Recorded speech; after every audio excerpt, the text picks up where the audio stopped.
예수님이 이 세상에 오신 이유는 마가복음 10장 45절에 보니까 인자에 온 것은 섬김을 받으려 함이 아니라 섬기려 하고 자기 목숨을 많은 사람의 대속물로 주려 함이라 그랬습니다.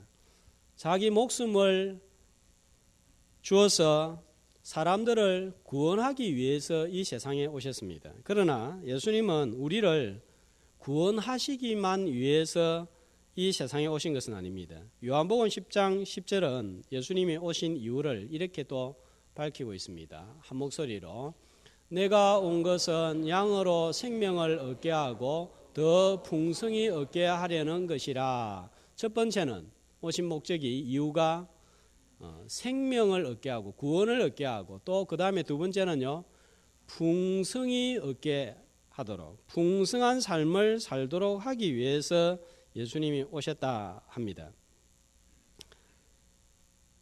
풍성한 삶이란 예수님 중심의 삶을 살고 어려운 세상 가운데서 기도의 응답을 받고 말씀을 깨닫고 문제를 만났을 때도 하나님의 도움을 얻어서 승리하고 고난 가운데서도 기뻐하고 감사의 삶을 사는 것을 말합니다. 항상 기뻐하라, 쉬지 말고 기도하라, 범사에 감사하라 했는데 이런 말씀대로 사는 것을 말합니다. 뿐만 아니라 용서하고 사랑하는 삶을 사는 것입니다. 그리고 나의 모난 부분, 부족한 부분들이 변화되어 가는 것도 포함합니다. 더 나아가서 믿지 아니하는 사람들에게 말과 착한 행실로 그 사람들을 그리스도께로 인도하는 삶을 사는 것을 가리켜서 풍성한 삶이라 그러고 예수님이 오신 목적은 우리가 이렇게 풍성한 삶을 살도록 하시기 위해서 오셨습니다. 자, 그러나 이런 삶을 사는 그리스도인들은 과연 몇 명이나 되겠습니까? 많지 않습니다. 소수에 불과합니다. 오히려 믿지 않는 사람들보다 더 침체해 있고 우울하고 불평과 불만과 원망이 많고 인상을 찡그리고 살아가는 그리스도인들이 많습니다. 오랫동안 교회를 다니고 신앙생활을 했지만 항상 풀이 죽어 있고 누가 옆에서 정말 웃기는 이야기를 해도 얼굴이 시멘트처럼 다 굳어 있는 사람이 있습니다. 그런 분들을 보면 나는 이 땅을 사는 동안 절대로 웃지 않겠다 이런 결심을 하고 작정을 한 것 같습니다. 웃기는 이야기를 해도 인상이 안 펴지고 다 있는 사람들 한번 생각을 해보세요. 내한테 무슨 문제가 나오는데 왜 나는 안 웃지? 한번 생각을 해봐야 될 문제입니다. 전혀 행복해 보이지도 않고 풍성한 삶과는 거리가 먼 사람들이 많습니다. 영적으로, 정신적으로, 육적으로 빈궁하게 살아가는 교인들이 너무 많습니다.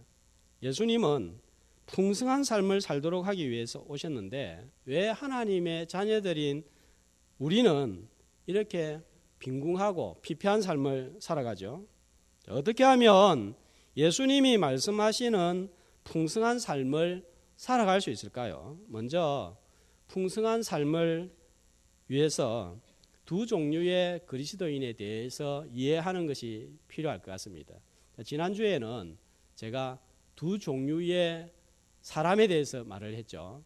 자, 두 종류의 사람은 예수 그리스도를 마음에 모시고 살아가는 사람과 예수 그리스도가 마음 밖에 있는 사람인데, 자, 이 사진은 공통점이 뭡니까? 십자가가 예수 그리스도가 우리 마음 안에 들어와 있습니다. 그런데 가만히 보면 차이점이 있습니다. 자, 앞으로 우리 교회에서 이 그림을 자주 보겠다 싶은데 제가 한 번만 더 내려가서 설명을 하겠습니다.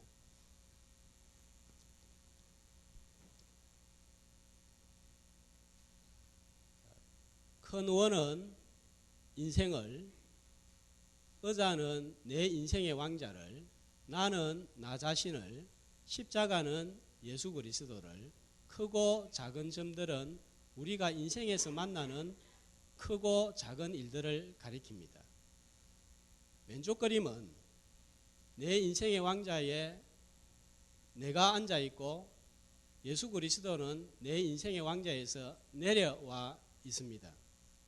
그러므로 내가 나의 모든 크고 작은 일들을 주관함으로 자주 혼란과 좌절에 빠지게 됩니다.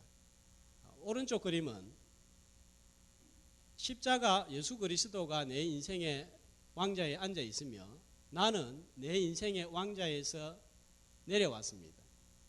내 삶을 예수 그리스도가 주관함으로 하나님의 계획과 일치된 생활을 하게 됩니다. 자, 그러므로 우리는 풍성한 삶을 경험하게 됩니다. 그러나 왼쪽 그림은 내가 나 자신을 주관함으로 풍성한 삶을 경험하지 못합니다.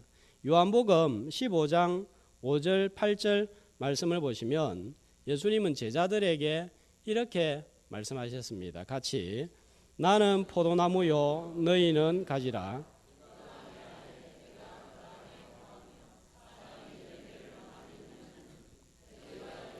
많이 맺으면 내 아버지께서 영광을 받으실 것이요 너희는 내 제자가 되리라. 예수님은 우리가 열매를 맺는 풍성한 삶을 살기를 원하십니다. 주님은 풍성한 삶을 우리에게 선물하시기 위해서 오셨는데 성도인 우리가 풍성한 삶을 살지 못하는 이유가 뭘까요? 풍성한 삶을 살 수 있는 힘, 능력을 경험하고 있지 못하기 때문입니다. 자, 오늘 우리가 읽었던 사도행전 1장 8절 말씀은 교회에 좀 다니신 분들이라면 전부 다 암송하고 있는 말씀이에요. 하나님의 사랑을 입은 제자들에게 예수님이 부활하신 후에 40일 동안 지상에서 계시면서 승천하기 전에 전한 말씀이 지난주에 뭐였죠? 3절 끝에 말씀 보니까 하나님 나라의 일입니다. 자, 이 하나님 나라의 일은 어떻게 이루어지는가? 그것을 말씀하는 것이 바로 1장 8절의 말씀입니다. 자, 어떻게 이 일을 할 수 있는가? 가장 핵심적인 말씀이 이 말씀입니다. 성령을 보내심으로 하나님께서는 이 일을 하시겠다 하는 것입니다. 그런데 성령을 가리켜서 오늘 8절 말씀에 보면 어떻게 표현하고 있습니까? 오늘 8절 말씀을 잘 보시면 성령을 가리켜서 잘 말씀을 보세요. 제가 물으면 또 답도 하시고 그렇게 하면 좋겠습니다. 어떻게 표현하고 있죠? 네, 권능이라고 표현하고 있습니다. 자, 권능, 헬라어로는 두나미스, 또 능력, 힘이라는 뜻이고 누가복음 24장에서는 이 성령님을 가리켜서 능력으로 표현을 하고 있습니다. 자, 영어의 다이나마이트라는 단어가 여기에서 온 거예요. 두나미스, 다이나마이트 좀 비슷하잖아요. 풍성한 삶을 살도록 하나님께서 제자들에게, 성도들에게 힘, 능력, 파워를 주셨는데 바로 성령님을 보내주셨다는 것입니다. 자, 여기에서 말하는 힘, 능력, 권능은 어떤 능력을 말할까요? 자, 세 가지를 살펴보겠습니다. 첫 번째로 이 여기에서 말하는 성령의 권능은 믿고 죄로부터 자유함을 얻게 하는 능력입니다. 자, 내가 하나님을 믿고 내가 성경을 믿는다는 것은 기적입니다. 우리가 다 믿음을 갖고 있잖아요. 이 세상이 그냥 우연히 만들어진 것이 아니라 하나님이 창조하셨고 예수님은 동정녀의 몸을 통해서 출생했다는 것을 믿습니다. 성경의 모든 기적들을 믿습니다. 세상이 창조된 것을 본 것도 아니고 우리가 또 똑똑하잖아요. 어떻게 처녀의 몸에서 출산이 일어날 수 있습니까? 임신이 어떻게 됩니까? 죽은 사람이 살아나는 게 가능합니까? 그럴 수 없는 거예요. 그런데 우리는 이것을 믿습니다. 이스라엘 백성들이 홍해 바다 앞에 섰을 때에 발을 내디디니까 바람이 불어서 바다가 양쪽으로 쫙 갈라졌습니다. 믿습니까? 안 믿습니까? 믿습니다. 여리고 성을 이스라엘 백성들이 6일 동안 한 바퀴씩 돌다가 7일째에는 7바퀴 돌고 감을 찔렀더니 무너졌습니다. 있을 수 있는 일입니까? 있을 수 없는 일입니까? 우리 성도들이 손에 손을 잡고 다대포에서 제일 든든한 건물이 어느 겁니까? 그걸 주위를 하루에 한 바퀴씩 돌고 7일에 와 하면 무너질 테니까 그렇게 해봐라. 무너지겠습니까? 안 무너지겠습니까? 와 그렇게 한번 해보자. 그러면 제가 앞장설 테니까 가자. 그러면 뭐라 하겠습니까? 니나 가세요. 그러지. 다 안 따라갈 거예요. 그런데 그런 일이 일어났습니다. 여호수아가 전쟁을 하는 가운데 아얄론 골짜기에 태양아 머물러라. 그러니까 태양이 멈추었습니다.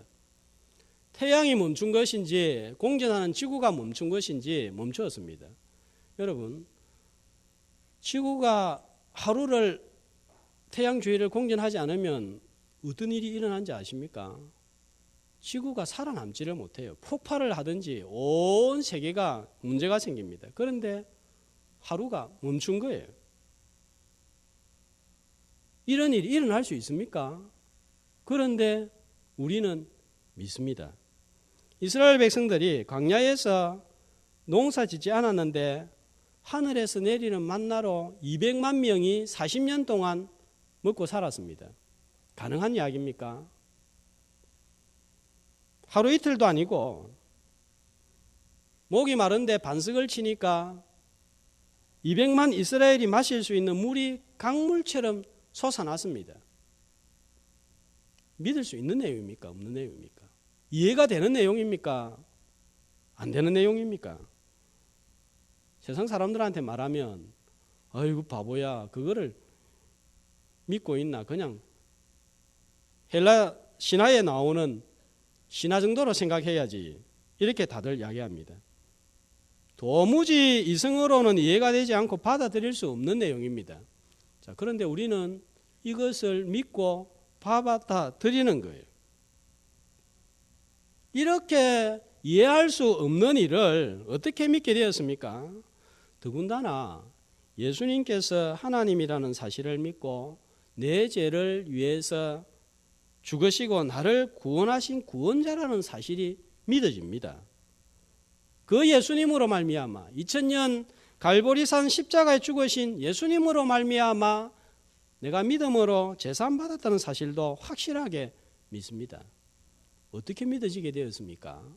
고린도전서 12장 3절은 성령이 아니고서는 누구든지 그리스도를 주시라 시인할 수 없다 그랬습니다. 바로 이게 성령의 능력인 거예요. 여러분, 성령의 능력을 이상하게 생각하지 말고 오늘 내가 예수 믿어 구원받고 하나님을 아버지라 부르고 나는 하나님의 자녀라는 사실이 믿어질 때 성령의 큰 능력이 내한테 임한 거예요. 어떻게 내가 이해를 해서 믿겠습니까? 믿을 수 없는 놀라운 진리를 믿게 하신 성령 하나님 앞에 늘 감사하며 나아가는 주의 백성들이 되시기를 축복합니다. 지난주에 한 청년한테 사형리를 이거 제가 전했습니다. 아주 잘 듣더라고요. 제가 생각해도 야 너무 잘 전했다. 제 스스로한테 그런 생각이 딱 들어요. 마지막에 가서 두 종류의 그림을 딱 보여주면서 설명하고 딱 했습니다. 얼굴을 보니까 진지하게 듣고 이렇게 설명을 잘한 내를 생각해서라도 미안해서 예수님 영접하겠습니다 할 것 같았어요. 근데 한 20초 정도 진지하게 고민을 하더니 이해도 되는데 알아도 듣겠는데 예수님을 아직 영접은 못하겠습니다 한 거예요. 여러분 사람이 잘 전하면 믿을 수 있습니까? 아니에요. 아무리 잘 전해도 믿고 제 사함을 받고 하나님의 자녀가 되는 일은 성령님이 하시는 일이에요. 사도행전 16장 14절은 이렇게 말씀하고 있습니다. 같이 루디아라 하는 한 여자가 말을 듣고 있을 때에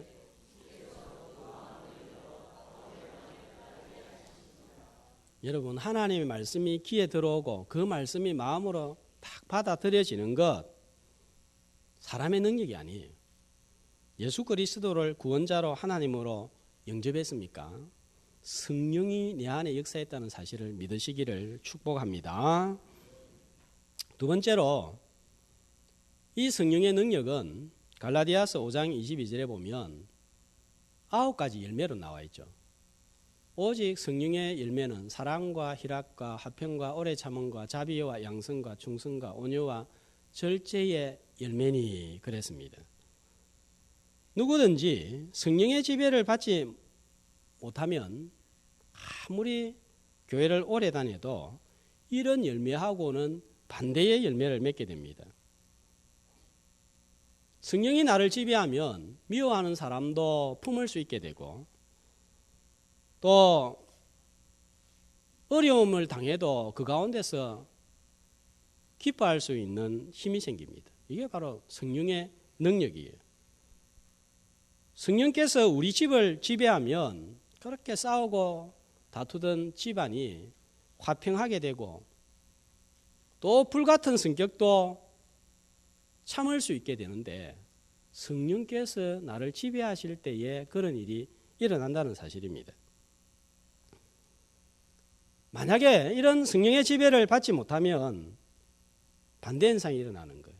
예수 믿고 있지만 미워하고 마음이 상하고 기분이 나쁘면 참지 못하고 화를 내고 소리를 지르고 충성하지 못하고 절제하지 못합니다. 이건 어느 누구도 예외가 없는 거예요. 지난주 노예 강습회가 3일교회에서 열렸습니다. 유치부 초등부 교사들이 참석을 해서 제가 얼굴을 한번 보려고 찾아갔습니다. 지난 화요일은 이번 겨울 들어서 지난 화요일까지 제일 추웠던 날이에요. 오늘이 더 춥지만 그날까지는 그날이 제일 추웠습니다.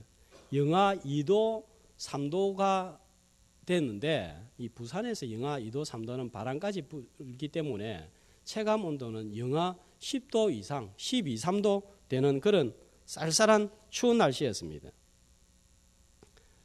제가 시간을 맞추지 못해가지고 교회 앞에서 한 1시간을 기다렸는데 엄청 춥더라고요. 그래서 이제 앞에서 한 1시간을 이렇게 기다리고 보는데, 이 교사들이 각 교회에서 이렇게 막 와요. 오시는데 직장 마치자마자 바로 온 분들도 많았습니다. 제가 속으로 참 다들 대단하다. 다들 이렇게 추운 날씨에 강습회라고 저녁에 시간 내서 오고 7시가 시작인데 6시 30분 도착해가지고 급하게 교회 식당에 가서 저녁 먹고 참석하려고 다들 바쁘게 움직이더라고요. 그런데 서울에서 내려온 강사가 7시가 딱 되니까 마이크를 잡고 강단에 올라가서 이야기를 시작을 했습니다. 밖에서 한 5분 10분 들어보니까 화가 나가지고 단단히 화가 나가지고 야단을 막 치는 소리예요. 화가 나도 보통 난 게 아니에요. 마이크 잡고 그렇게 화낸다는 게 대단하더라고요. 지금이 몇 시예요?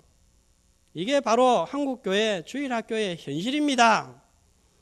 여러분들은 아이들이 교회에 제 시간에 안 오면 소리치면서 왜 교사들은 이렇게 시간에 맞춰오지 않습니까? 한 끼 굶으면 뭐 어떻게 됩니까? 분명히 본인은 밥 먹었을 겁니다. 왜 교회도 마음대로 씁니까? 강습회 왔으면 제 시간에 와서 열심히 듣고 배워야지. 이게 뭡니까? 밥 먹는다고 늦게 오고, 보니까 또 이게 세미나가 되다 보니 예배가 아니다 보니까 이 차를 가지고 앞에서 몇 사람이 마시고 있었는가 봅니다. 그러니까 그 사람들 향해서 하는 소리예요. 커피 맛있습니까? 잘 넘어갑니까? 그런데 그분들은 일찍 오셔가지고 앞자리에 앉아있는 사람들입니다. 제가 문 앞에서 우리 교사들 기다리고 있는데 이제 열이 막 온도가 오르기 시작하더라고요. 그러니까 안 추워지더라고요. 오는데 얼마나 춥고 그 시간이 저녁 시간에 막히는 시간이라서 발을 동동 구르면서 왔을 텐데 저렇게 짜증스러운 소리를 듣고 시작을 하면 이게 은혜가 되겠나 싶은 생각이 확 들었어요. 그래서 이 교사들이 이제 오는데 듣지 말고 그냥 가자 이렇게 말하고 싶더라고요. 차마 제가 그렇게는 말하지 못하겠고 그러면 뭐 똑같이 될 것 같아서, 아니 1시간 안 듣는다고 교사 못하는 것도 아니고, 또 우리 교회 교사들은 그거 1시간 안 들어도 얼마든지 잘할 수 있을 것 같아요. 가자 딱 이렇게 싶은데 저는 좀 참았어요. 또 강사 얼굴 보니까 딱 춥게 생겼더라고요. 보니까 그냥 이렇게 추운 날씨에 오신다고 수고가 많았습니다. 이렇게 추운 날씨에도 불구하고 퇴근하자마자 바로 달려오시고 열심을 내는 모습들 보니까 부산의 주일학교가 소망이 있어 보입니다. 자, 늦게 오시는 분들을 위해서 우리가 찬양 한 곡 하겠습니다. 이렇게 말해주면 얼마나 좋겠나 싶은데 짜증을 한 5분 10분을 내고 있는데 틀림없이 강사가 목사에게나 싶어서 순서를 보니까 또 목사님이 맞아요. 아무리 앞에 서는 강사라도 그 순간 성령의 지배를 받지 못하면 다른 사람 생각 못하는 거예요.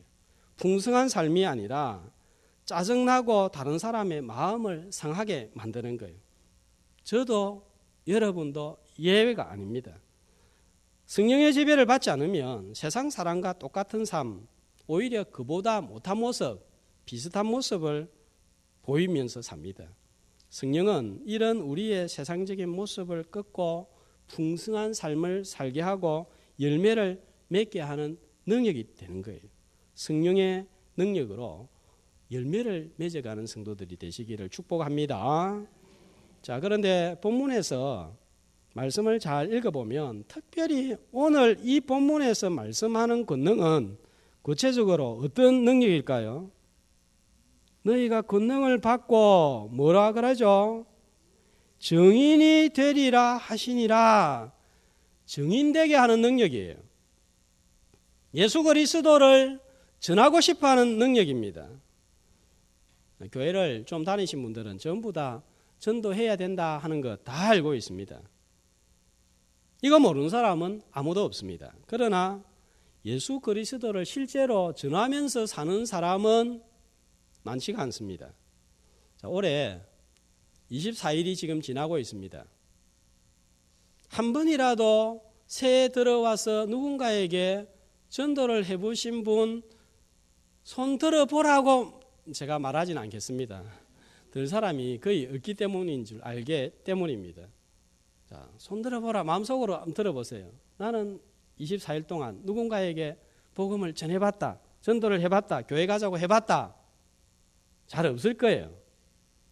아마 신년 새벽 기도에 또 주일 오전 말씀을 통해서 요나스 말씀, 사교에 관한 말씀, 새해에 새 옷을 입자 하는 말씀을 들으면서 올해는 내가 열심히 한번 전도해봐야지 생각하신 분들이 분명히 있을 거예요. 그러나 막상 입을 열려고 하면 입이 떨어지지 않습니다. 평상시에는 그렇게 말도 많이 하고 잘하던 사람이 교회 가자, 예수 믿어볼래, 이 말을 하려고 하면 입이 동상에 걸려버려요. 이때만큼 침묵하고 겸손해질 때가 없는 것 같습니다. 지난주에 우리가 올해 주제송으로 무슨 찬양을 불렀죠? 오늘 한 번 더 불러야 되겠네. 오라 우리가 세상을 변화시키자. 그러면서 세상 대신에 다대포 넣어서 다대포를 변화시키자 찬양을 불렀습니다. 이렇게 해가지고 다대포 변화시키겠나 싶은 마음이 들죠. 자, 우리 힘으로는 절대로 다대포 변화시킬 수 없고 한 사람한테도 전도도 못합니다. 성령의 능력을 받아야 됩니다. 초대교회 제자들 보세요. 거대한 로마와 황제, 귀족들과 비교하면 제자들은 못 배웠고 나약했고 초라하고 내세울 게 전혀 없습니다. 이 사람들이 로마 궁궐에 가서 이야기를 하면 한 사람도 들어줄 것 같지 않습니다.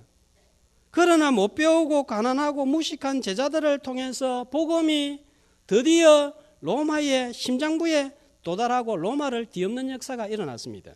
빌립보서 4장 22절에 보면 이런 것을 추측할 수 있는 말씀이 나오는데, 바울이 로마에서 편지를 쓰면서 로마 교인들이 빌립보 성도들에게 인사를 하는데 그 중에 특별히 빌립보 교인들을 향해 인사하는 사람이 있는데 누구죠? 가이사의 집 사람들 중 몇이니라. 가이사는 누구냐 하면 로마 황제 아구스도 가이사를 가리킵니다. 그 측근들 중에서 몇 사람이 예수를 믿고 인사를 전한다는 거예요. 황제의 측근들이 믿었습니다. 궁궐이 드디어 복음의 궁전에 들어갔습니다. 그리고는 콘스탄틴 황제 때 313년 로마가 섬기던 태양신, 그래서 선데이라고 주의 이름 붙이는데 버리고 기독교를 국교로 승인을 했습니다. 어떻게 이런 역사가 일어납니까? 제자들의 가진 재능과 은사와 배운 것 가지고 이런 일은 일어날 수 없습니다. 성령의 능력입니다. 이들의 외적인 모습 가지고는 살고 있는 예루살렘도 변화시킬 수 없었습니다. 그런데 땅끝까지 예수 그리스도를 증거했습니다. 사도행전 1장 8절은 사도행전을 내용을 구분짓는 중요한 말씀이 됩니다. 여기에 말씀을 따라서 두 부분으로 구분을 지으면 1장부터 12장까지는 예루살렘과 유대와 사마리아의 복음이 어떻게 증거되었는가, 베드로 중심입니다. 13장부터 28장까지는 바울 중심으로 이방 지역으로 시작해서 당시의 땅끝인 로마까지 복음이 어떻게 전해지게 되었는가 하는 것을 소개하고 있습니다. 자, 그런데 8절에 보면 어떤 단어로 시작하죠? 어떤 단어로 시작하죠? 오직. 자, 그래서 일부의 많은 신학자들은 사도행전이라고 이 책의 제목을 붙이면 안 되고 성령행전이라고 이름을 붙여야 된다 주장을 합니다.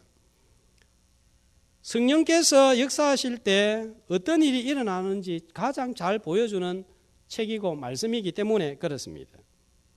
그런데 우리가 간과하지 말아야 될 것은 성령님은 절대로 혼자서 역사하시는 분이 아니에요. 제자들을 도구로 사용을 했습니다.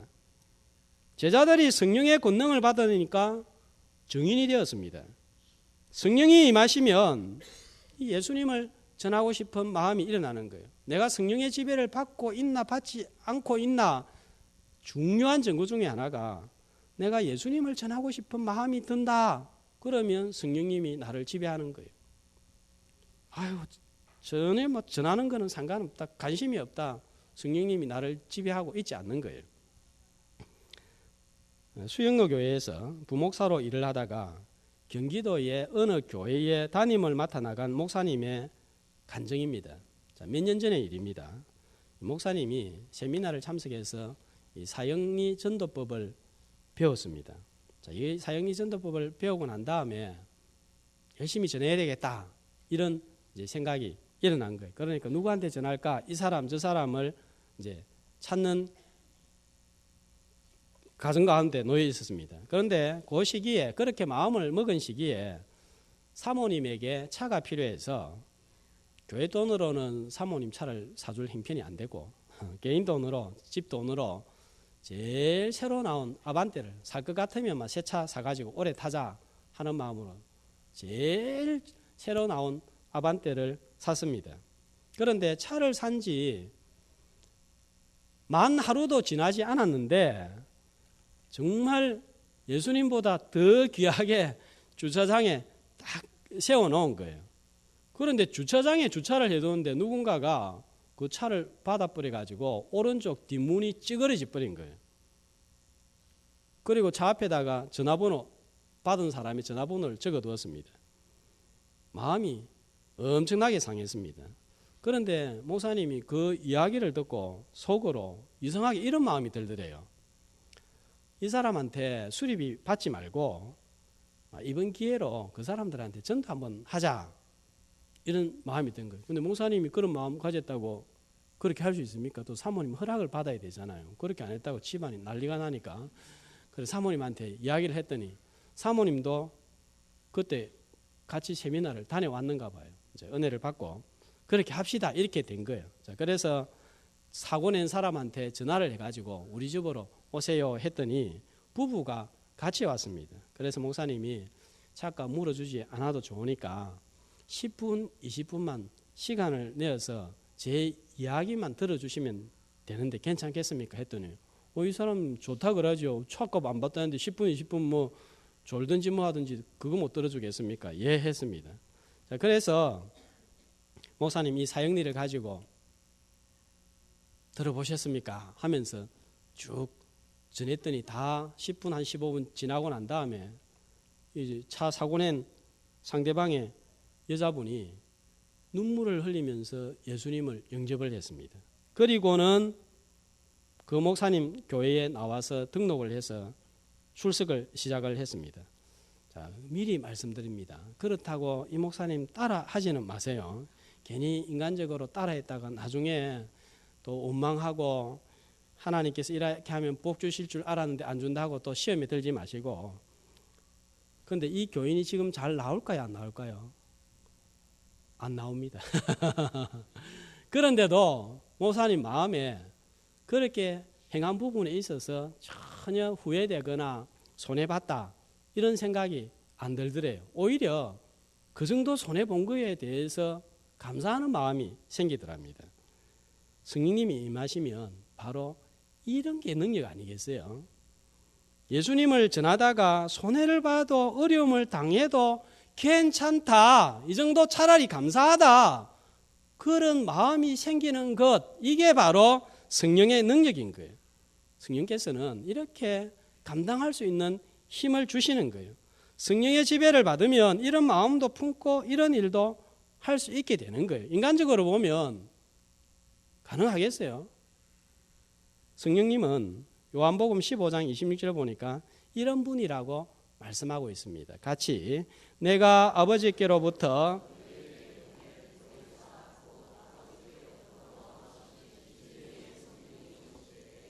그가 나를 증언하실 것이요. 진리의 성령님이 오시면 어떻게 하신다고요? 예수님을 증언하는 증언자가 된다 하는 것입니다. 자, 오늘 1장 8절 말씀을 잘 보십시오. 자, 증인이 되랍니까? 증인이 되리랍니까? 자, 증인이 되라 되리라 무슨 차이예요?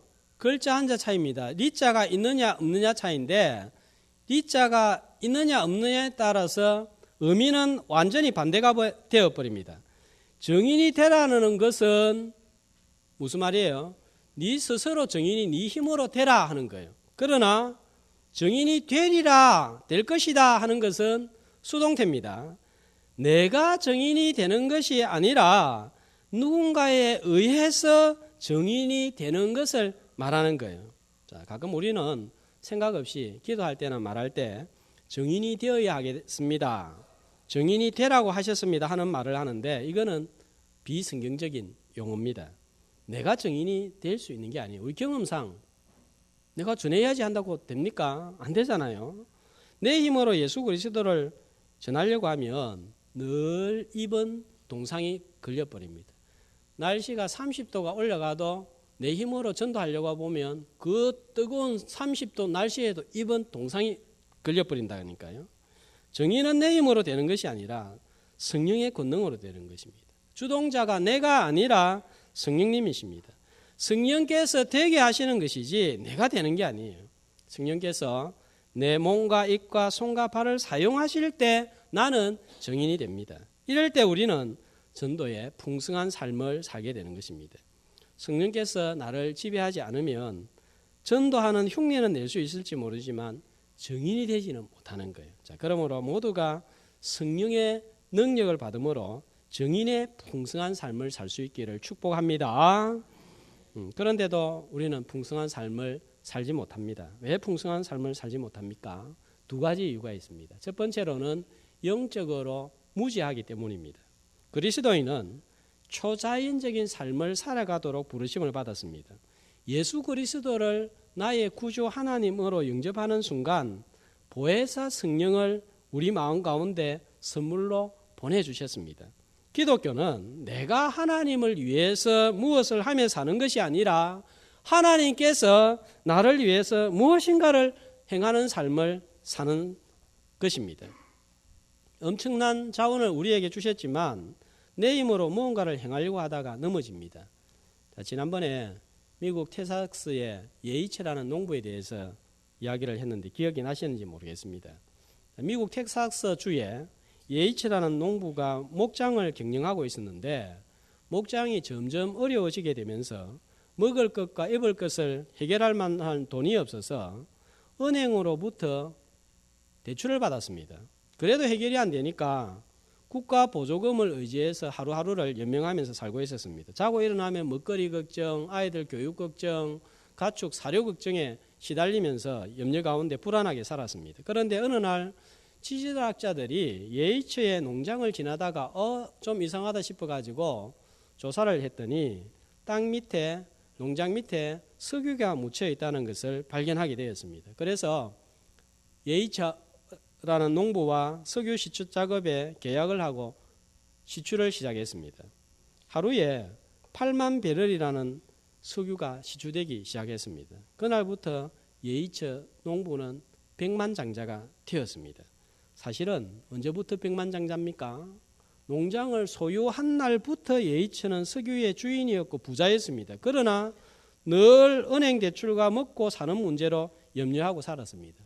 무엇이 문제입니까? 어마어마한 보화가 자기 집에 있는데 자기 땅 밑에 묻혀 있는데도 그것을 몰랐던 거예요. 아무것도 걱정할 필요가 없는데 몰랐기 때문에 걱정하고 염려하며 힘이 없이 살았습니다. 성도들은 예수 그리스도를 구주로 영접하는 순간부터 풍성한 삶을 살도록 성령님을 보내주셨습니다. 그러나 우리는 나를 변화시키는 하나님의 능력, 증인이 되게 하시는 하나님의 능력이 우리 속에 있다는 사실을 잊어버리고 삶으로 스스로 열매를 맺고 스스로 증인이 되려고 합니다. 그래서 힘이 들고 염려하고 불안하게 살고 있습니다. 오늘 예수 그리스도를 영접하는 순간 우리 안에 계시는 성령님을 기억하고 의지함으로 풍성한 삶을 날마다 누리며 살기를 축복합니다. 풍성한 삶을 살지 못하는 또 한 가지의 이유는 불신앙 때문입니다. 우리는 하나님께 내 삶을 내어드려서 하나님, 내 삶을 하나님께서 주관하여 주세요. 성령께서 나를 지배하여 주세요. 이렇게 기도하고 내 삶을 하나님께 맡기면 하나님은 내가 감당할 수 없는 무엇인가를 요구하지는 않을까 두려워하는 마음이 있습니다. 하나님, 내 삶을 이제 나는 내 마음대로 하지 아니하고 하나님이 주관하여 주세요. 물질도 시간도 다 주님이 주관하여 주세요 하면 하나님께서 갑자기 내 계획을 바꾸어 버리고 내가 가진 것을 전부 누군가에게 나누어 주라고는 하지 않을까? 나를 정말 힘든 곳으로 보내버리지는 않을까? 생각을 하는데 이것은 하나님의 신실하심과 선하심을 믿지 못하는 불신앙 때문입니다. 절대로 그렇지 않습니다. 하나님께 나와 나의 인생을 맡기면 하나님은 나에게 가장 좋은 것을 주신다는 사실을 믿고 확신해야 됩니다. 하나님은 내가 나를 아는 것보다도 나를 더 잘 아십니까? 내가 필요한 것이 무엇인지 필요 없는 것이 무엇인지 어디가 가장 좋은지를 가장 잘 알고 계십니다.